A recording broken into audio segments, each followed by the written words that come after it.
ஒரு ஆண் பெண்ணை புரிந்து கொள்வதும் ஒரு பெண் ஆணை புரிந்து கொள்வதும் ஆண் என்ற வர்க்கம் உள்ள வரைக்கும் பெண் என்ற வர்க்கம் உள்ள வரைக்கும் இருக்கவே செய்யும். நீங்கள் புரிந்து கொண்ட ஒரு பெண்ணை இன்னொரு பெண்ணோடு ஒப்பிட்டு புரிந்து கொள்வது ஆகாது. ஒரு ஆணை புரிந்து கொண்ட ஒரு பெண் அதே அளவுகோலை வைத்து இன்னொரு ஆணை புரிந்து கொள்ள முடியாது. கணவனை வைத்து தந்தையையோ தந்தையை வைத்து தனையனையோ தமையனையோ ஒரு பெண் புரிந்து கொள்ள முடியாது. ஒவ்வொரு பெண்ணும் ஒரு உலகம், ஒவ்வொரு ஆணும் ஒரு உலகம். அவர்களின் ரசனைகள், அவர்களின் எண்ணங்கள், அவர்களின் போக்குகள் மாறிக்கொண்டே இருக்கும். புரிந்து கொள்ள முடியாது.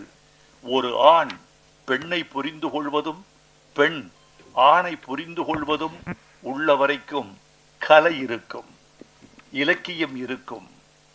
இந்த கலைகளும் இலக்கியங்களும் உள்ளவரை ஆண் பெண் புரிதல் என்ற ஒரு மிகப்பெரிய சங்கிலி அருந்து விடாமல் ஓடிக்கொண்டே இருக்கும் என்று நான் கருதுகிறேன். அதைத்தான் இதில் செய்திருக்கிறார்.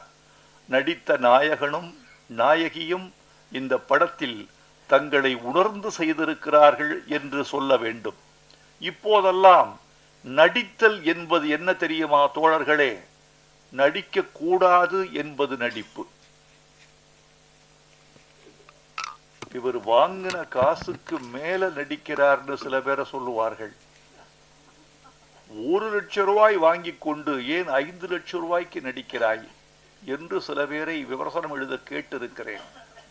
60களின் நடிப்புக்கும் 80களின் நடிப்புக்கும் பாரதி ராஜா வந்த பிறகு இருந்த நடிப்புக்குமான வேறுபாட்டை நீங்கள் உணர்ந்திருப்பீர்கள். நடித்தல் என்பது நடித்தல் அல்ல. இப்போது நடித்தல் என்பது இருத்தல். நீ இரு, பாத்திரமாக இரு, நீ நீயாக இரு. உன் முகத்தின் தசைகளை அதிகமாக அசைக்காதே, உன் குரலை உயர்த்தாதே. உன் குரலுக்கும் முகபாவத்துக்குமான ஒருமைப்பாடு மீறாமல், சமநிலை அகலாமல் பார்த்துக்கொள். டப்பிங் ரொம்ப முக்கியமான விஷயம். எல்லா மாட்களுக்கெல்லாம் தெரியும். அவன் நடித்திருப்பதற்கும் டப்பிங்கில் கொடுக்கிற குரலுக்குமான இயைபுத்தன்மை மாறிவிட்டாலே படத்துல ஒன்ற முடியாது. அந்த பாடி எவ்வளவு கேட்குதோ அதுக்கு தகுந்த மாதிரிதான் ஒலியை கொடுக்கணும் என்பது டப்பிங்கின் மிக முக்கியமான ஒரு இலக்கணம். அந்த மாதிரி இந்த படத்தில் இவர்கள் நடித்திருக்கிறார்கள். அவர்களுக்கு என் வாழ்த்துக்கள். திருமண வாழ்க்கையின் பிரச்சனை தான் இந்த படம். அகந்தை, ஈகோ, பணக்காரன், ஏழை, உன் நலன் என் நலன் என்ற பிரச்சனை தான் இந்த படம். இந்த படம் எனக்கு பிடித்திருக்கிறது. இப்போதும் நான் வெளிப்படையாக சொல்லுகிறேன், இந்த தலைப்பு எனக்கு பிடிக்கவில்லை. பிரேக்ஃபாஸ்ட் என்று நீங்கள் வைத்திருக்க கூடாது கிருஷ்ணா என்று நான் அவரிடமே சொல்லி இருக்கிறேன். ஆங்கிலத்தில் தலைப்பு வைத்தால் அகில உலகத்திலும் ஓடிவிடும் என்று உங்களுக்கு யார் சொன்னது? அப்படியானால் ஆங்கில படங்களெல்லாம் உலகத்தின் எல்லா படங்களும் ஓடி இருக்க வேண்டுமே. தமிழில் பேர் வைத்தால் ஓடாது என்று யார் சொன்னது? ரோஜா ஓடிச்சே இந்தியா முழுக்க. பாகுபலி அந்த ஒரிஜினல் தெலுங்கு, அது தொடக்கம், பிகினிங் என்பதுதான் அவனுடைய பொருள். பாகுபலி மாறலையே, தாய்மொழியை விட்டு மாறலையே, அதுவும் ஓடிச்சு. நான் இதை குறையாக சொல்லவில்லை, என்னுடைய ஆதங்கமாக சொல்லுகிறேன். ஒரு தமிழன் என்ற முறையிலும் ஒரு சொல், நீங்க ஒரு தலைப்பு வச்சிட்டீங்கன்னா 1 கோடி பேர் அந்த தமிழை உச்சரிக்கிறான். மறக்காதீங்க, 1 கோடி பேர் படிக்கிறான், 1 கோடி பேர் சொல்கிறான், 1 கோடி பேர் அதை எழுதுகிறான். அந்த படம் பார்த்தாச்சான்னு சொல்லுகிற போது 1 கோடி பேரின் நாவில் தமிழ் புழங்குகிறது என்று நான் நினைக்கிறேன். ஆனால் எல்லா படத்துக்குமே ஆங்கிலம் பொருந்தாது என்று நான் நினைக்கவில்லை. மொழி என்பது ஒரு குறியீடு என்று மட்டும் நான் புரிந்து கொள்கிறேன். தமிழில் எடுக்கிற படத்துக்கு தமிழில் தலைப்பு வைக்க வேண்டும் என்று நான் இந்த நேரத்தில் அன்போடு கேட்டுக்கொள்கிறேன். தவிர்க்கவே முடியவில்லை என்றால், இப்ப ப்ராப்பர் நவுன், அமெரிக்கா படம் எடுக்கிறீங்க, அது அமெரிக்கா தான். மருந்துகளின் பெயர்களை ஆஸ்ப்ரோ, அனாசின், பேனசைட் ஃபோர்ட், மாண்டல்சோர் என்கிற பெயர்களை எப்படி நீங்கள் தமிழ்படுத்துவீர்கள்? அதெல்லாம் ப்ராப்பர் நவுன்.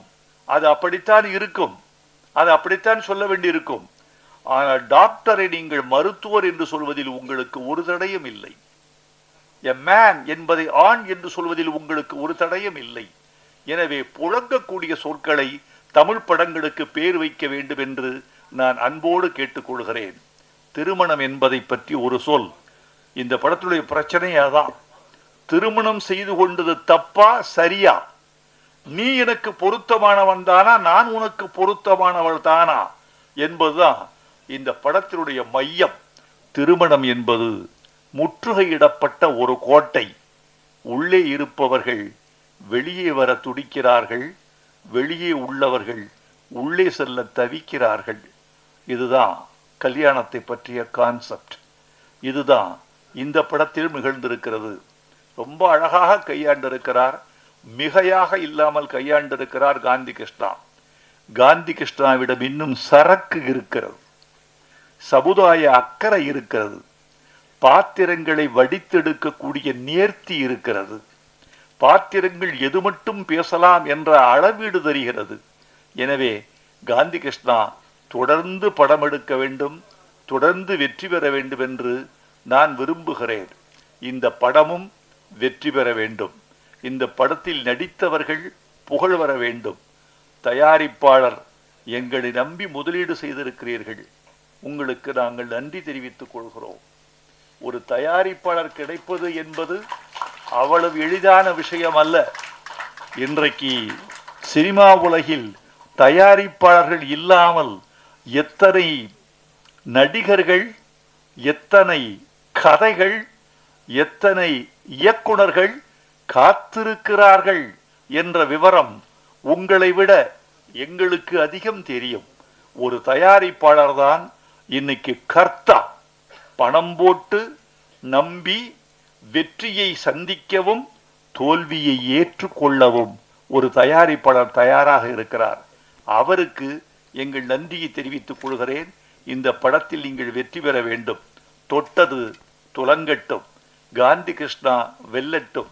என் தம்பி ஜிவி பிரகாஷ் இசையமைத்திருக்கிறார். ஜிவி பிரகாஷ் ஒரு நல்ல நல்ல தம்பி. நான் திரையுலகில் ஆச்சரியப்படுவேன்.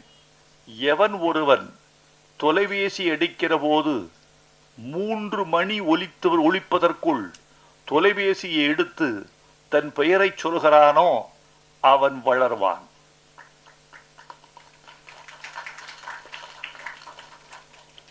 மூணு ரிங்ல எடுத்துருங்க. எடுப்பீங்களா? பேரை பார்த்து எடுப்பீங்க சார். பெண்பாலா இருந்தா 2 ரிங்ல எடுத்துருவீங்க.